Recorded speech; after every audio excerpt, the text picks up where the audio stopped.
So take a real example. Maybe the most exciting place in the world right now, I think, is Bolivia.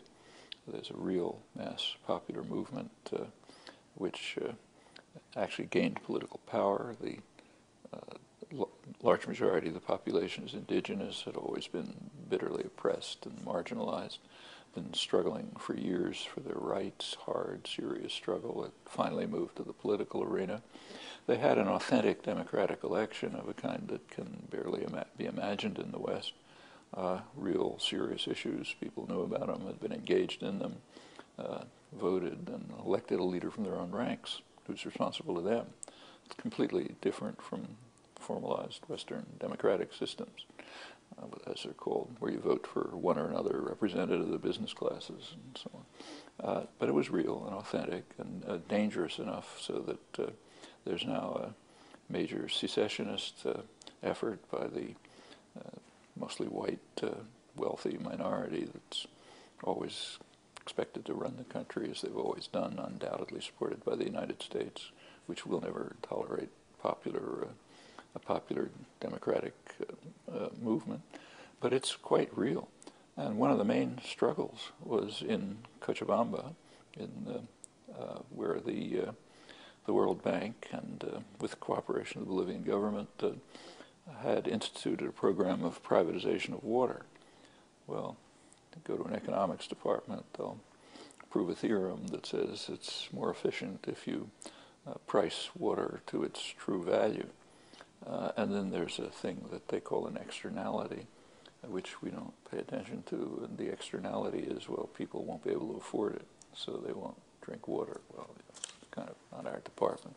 But for the people, it's part of their department. So they resisted the World Bank imposition. They mounted significant protests against it.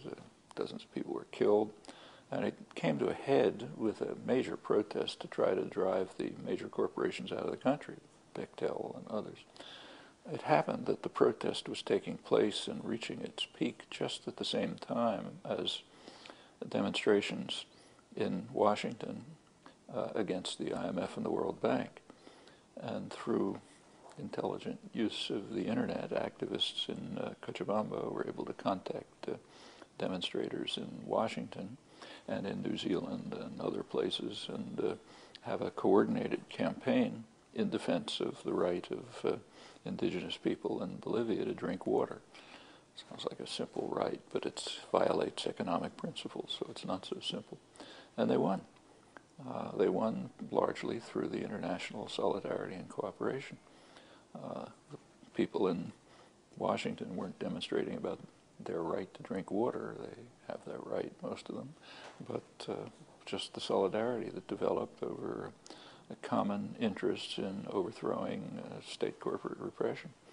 They won, they kicked the corporations out, they kicked the World Bank out. Then it went on to a point where they actually won the election. Next stage is cooperation of Western power and white elites to try to overturn this dangerous demonstration of democracy. That's where we are now. So we enter a new stage. If enough international solidarity could develop, there would be support in the Western countries for the efforts of Bolivian Indians to sustain a democracy dedicated to social justice and cultural rights. That hasn't happened yet so far, but it could.